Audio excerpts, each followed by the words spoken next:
Hello, Hello. Hi, how are you, Nikoleta? I'm good. How are you, Benjamin? I'm fine. And hello to everyone who's joining us in. This is session 8 of the Music and Mental Health Online Reflections. And I'd love, sorry, I'm a bit distracted. Okay, so welcome to session 8 of the Music and Mental Health Online Reflections. And today's topic, we're going to be talking about mental health in schools or academic institutions.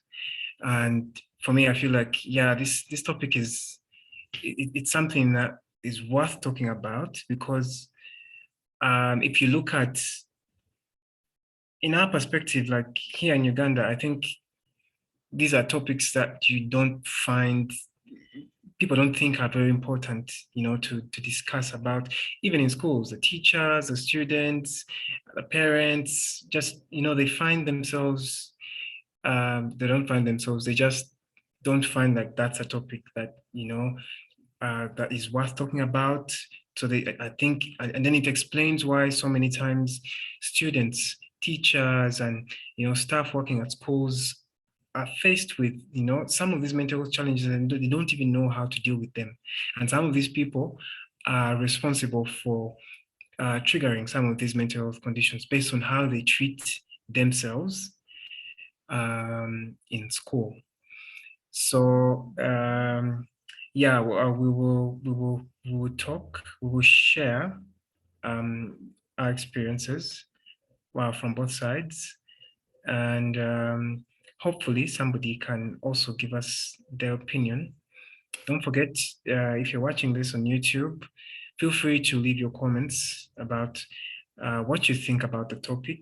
If you're a student in any level of school, or if you have someone who is in school at the moment, or if you've been to school and then the topic mental health is something that you feel you have something to add on, or maybe you're going to learn something from here, leave us a comment so we know you're following and we know your thoughts.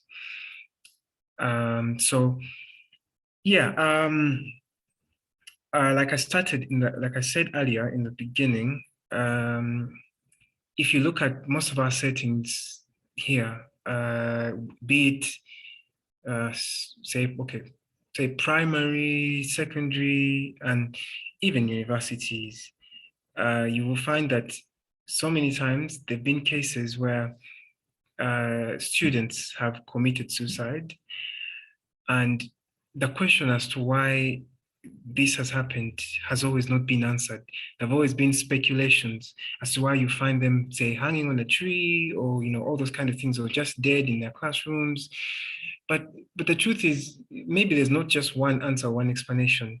Maybe they're just, of course, maybe they rotate around the same thing or something close. But I think it partly or mostly has to do with how we are not aware of how to treat ourselves in schools, of what impact the things we do to others, the level of impact our actions are to people. And this is not something where I'll be like, okay, I'm blaming the lecturers or I'm blaming maybe the school staff. But I think this is something that cuts across. You'll find in many cases in our schools, you find that teachers use more of intimidation to students with the hope that maybe these students will get will probably, I don't know, maybe will learn better, they will maybe focus. But then in the long run, this kind of technique or way of treating them can cause them to lose self-esteem in themselves, it can cause them to, end up even like losing interest in school altogether. Then they start having thoughts of probably doing something else that might not help their life even better. So I feel like in that regard, most teachers or most staff in school are not aware of this kind of things. They, in our schools, we don't have those kind of policies, mental health policies that um, are inclusive, of students and not just students, but also, staff and teachers. Many times, I always feel like, okay, that in a school setting, a teacher is the direct connection to a student. So how they interact with each other affects not just the school's reputation or the school's progress, but then also the student as well. If you come into a class, maybe you're from home and a lot of things have not happened in well, and then maybe this teacher or lecturer is, embarrassing you in front of the entire class, or calling you all these kind of names that probably you feel like you're very small or tiny. You're going to fail to focus, because then your friends around, your classmates are going to be laughing at you, and many times that becomes a problem. So I don't know if it's the same case with you, that side, Nikoleta. In some cases it is. I think that, well, the United States is a bit different than the rest of the world because so many things have happened, unfortunately, so many bad incidents. And as you said, there was a time that there was no such thing as a policy of what to say and what not to say to a student, or how teachers can act or how students can act with each other. But right now, unfortunately, with suicides going up, it became such a big problem, and people are so much more aware of it that they were forced to create policies and other things to help reinforce like a more positive environment that you're not going to intimidate someone or speak very little of someone and make them feel bad about themselves. I think that when it comes to higher education for this side, like universities, we have, once you're in the university, you have services like counseling services that students can always go, that basically are free with your education. So as you pay for education and as you pay for your fees, then you're able to go to have some therapy sessions or talk to someone. And there are many different places that you can go here on campus, for example, in Buffalo specifically, but in general in universities in the US, that you can do perhaps like some sessions for yoga or exercise that help you just feel better. So I think higher education does a lot better with that, with helping students feel less stress, because other than how bad it can be with someone talking to you, you also have the pressure of performing when you're in class. If you say an answer wrong when you're younger, or when you fail a test, you will feel like worse about yourself. And as you said, if you have a teacher that is going to talk bad about you in front of the class, this always obviously affects the student. I think that it's getting better, but there's still a lot of room to go to improve, and a lot of things to do still, because we still see so many students commit suicide.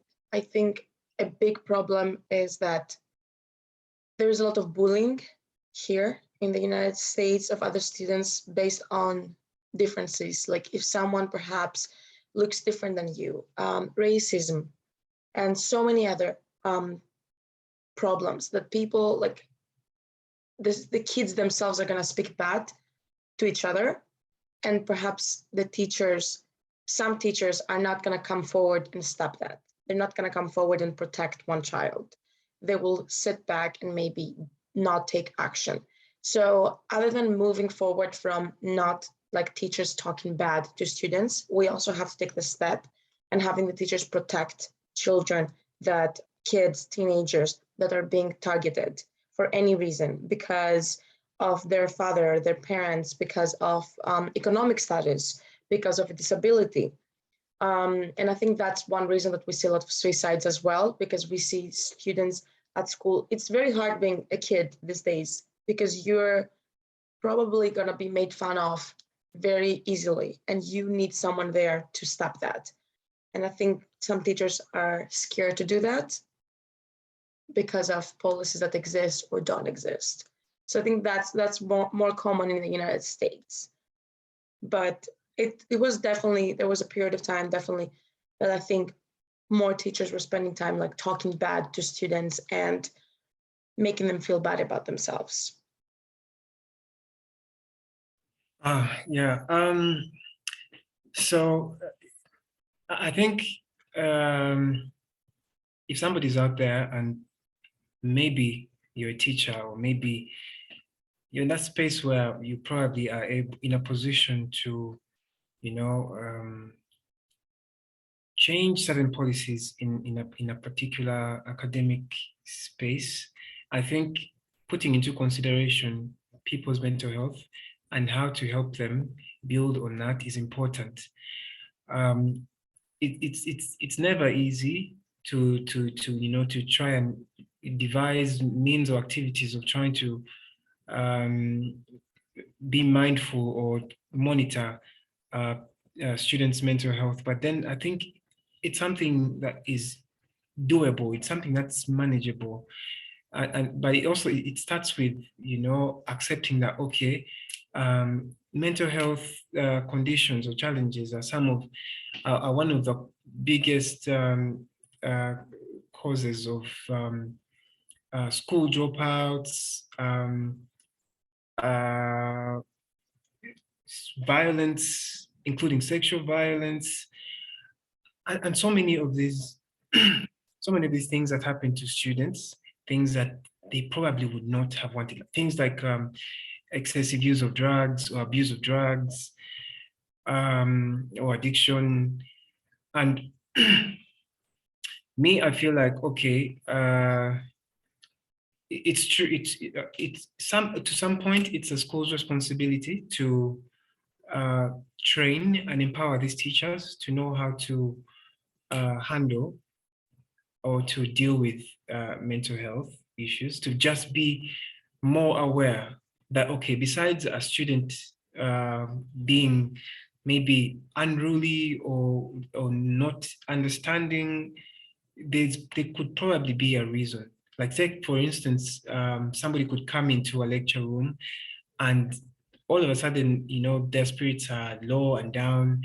And the first thing you're probably going to tell them as a lecturer or a teacher is, to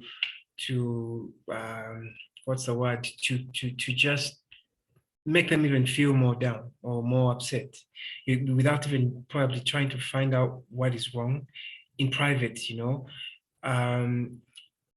might just be this person could probably be battling something that they're trying to look for help, but they can't. And yet they still have to continue with studies because it's a future for them. Without education, you won't be able to get the right jobs. And basically they want to build their career. So I feel like schools should be able to, introduce some kind of programs where teachers can go through some basic training, on mental health support, so that they are more receptive to students' needs or mental health needs, because I think sometimes our schools here focus mostly on physical health, where you're going to find they're engaging you in a lot of physical activities, which is good because physical activities also boost mental health as well. But then I feel like the main focus is looking at the physical health, other than, amidst all these kind of activities that are happening in school, an acknowledgement of the fact that people's mental health is important as well. So, finding a way of making students feel like they can actually talk about some of the things that are battling or that are challenging them, things that are probably making them feel uncomfortable or that are making them probably not focus or making them feel sad. Because I feel like if you don't have that kind of, if you don't create that kind of environment in an academic space, then uh, students are just going to feel like, okay, I just have to come and study. If I have my own problems, I have to figure out some way outside school to fix them. So they're not going to focus on school. If if at all they're battling a mental health challenge and they're actually able to contain it within school, then they will try their best to do that. But yeah. Also, I feel like how, okay, now in our schools, some of them, you'll find that how people are disciplined, or rather, there is not sometimes there's not much fairness. Like you find that, okay, some students might probably be given a bigger punishment, and another might actually walk away because of so many reasons. Maybe they are probably, I don't know, they're the daughter to somebody much more wealthy or with a bigger status. So you find that, okay, these other students who maybe don't have these kind of privileges, how do they feel? They'll feel like, okay, they can be blamed for almost anything, and they won't be able to defend themselves in a fair way. And these other students would, the ones that probably are lucky enough to probably have parents that can talk them out, or who have their parents who are actually teachers or staff at school, they might actually, go scot-free for doing, something that would have been punished for, like. So, and I think it also goes back to what you were saying about the racism, because I think in schools, like, on top of racism, like, there are different groups, like in school. Like, I think the most obvious is the gender, where you find, yeah, the female and the male are affected differently in a school setting. And of course, the females, the big, one of the most challenges that they're facing are unwanted pregnancies that, come about because of different reasons. And this could be from maybe a teacher who probably is trying to abuse their power as a teacher, or from one of their students, or rather their fellow colleagues, who probably is able to influence them to get pregnant. And of course, when you get pregnant, you can't continue with school. Most of the schools, you have to eventually drop out. And once you drop out, many of them the stress is a lot. And sometimes you can't actually come back to school because of a lot of challenges, the money and all those kind of things. So yeah, I feel like that's it. Unless there's something that maybe you may want to add on, Nikoleta.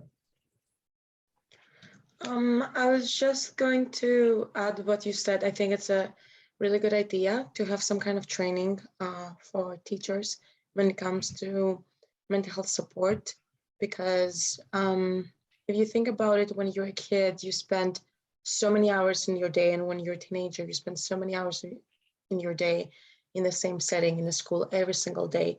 Perhaps there are days that you see teachers and your classmates more than even your parents and your friends outside of school.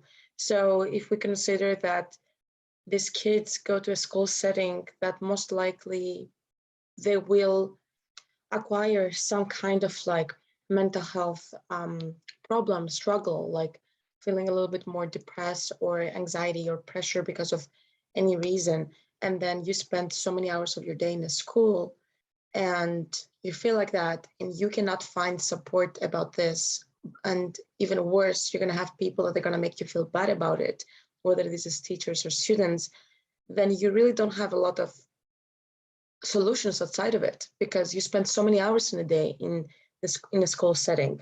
So, and if also your parents are working, which is very likely because if you don't have a wealthy family, perhaps they're working a lot more hours and they're trying to do multiple jobs because they're trying to feed the family.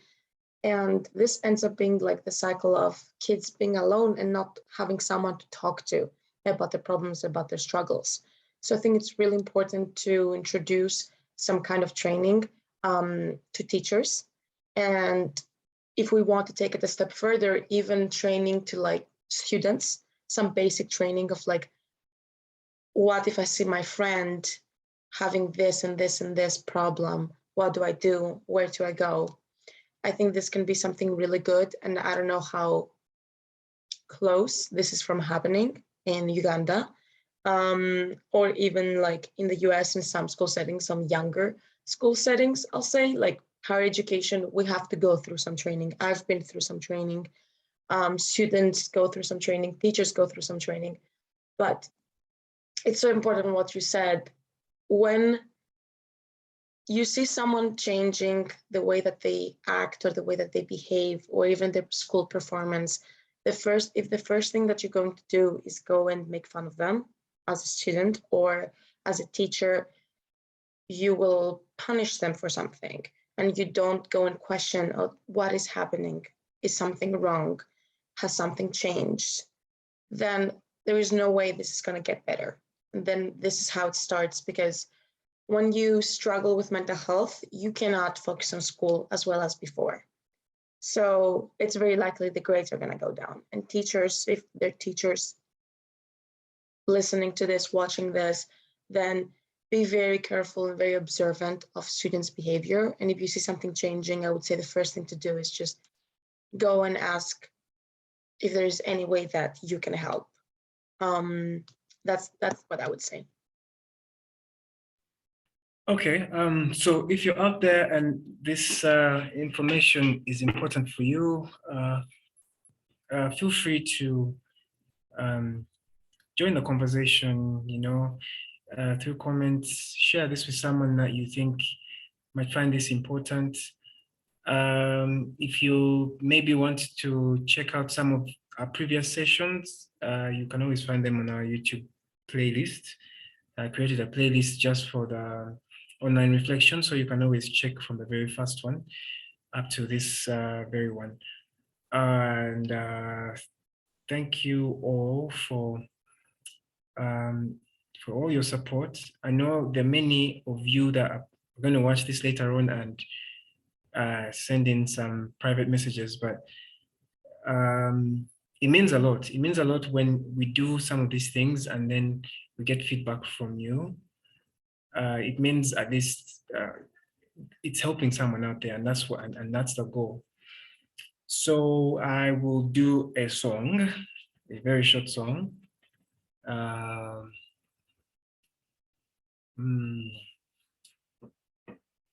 Yeah, I'm going to do.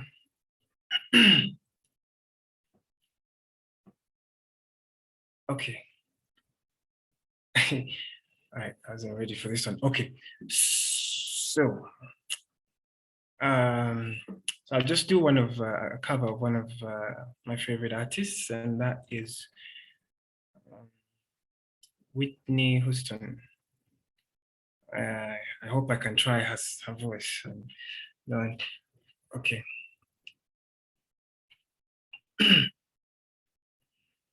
There can be miracles when you believe. Though hope is frail, it's hard to kill.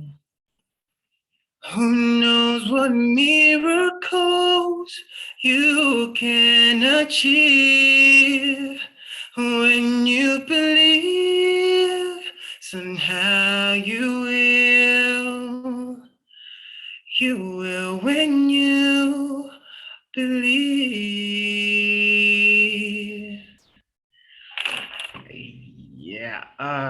Yeah, so just to everybody out there, miracles are real. I'm not trying to preach, but I think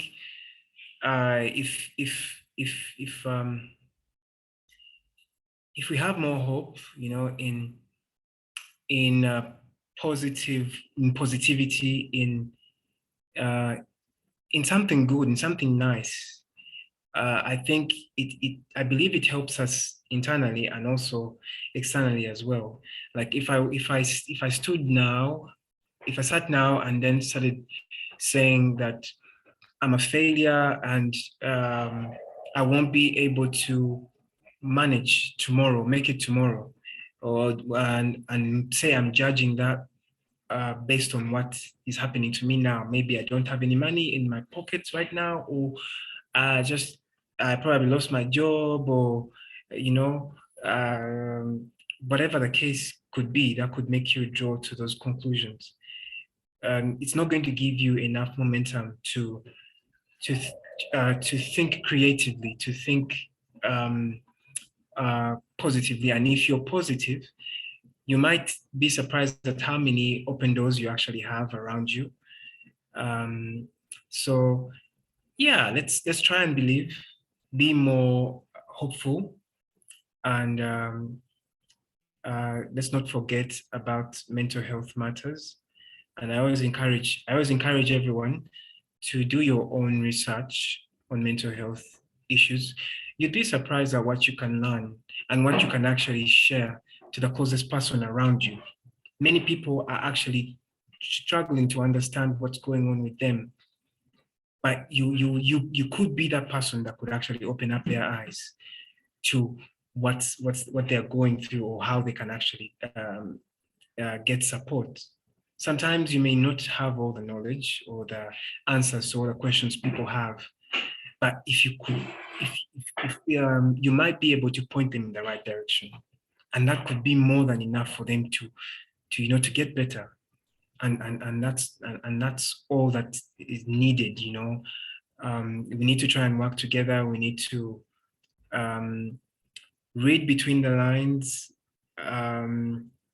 Your friend, your closest workmate, your family member, um, your sister, your mother might be battling something that you could help them out with. And maybe the only help you might be able to give them is just to listen to them, or to talk to them, or to encourage them, to give them just something very positive enough for them to say, okay, I'm actually more, life is worth living again, you know? So I want to thank you guys again um, for following us through this journey.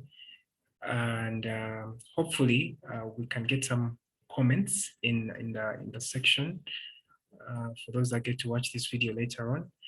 And we hope to see you again in the next session. We'll be sharing posters on when it will be and the time. Thank you very much.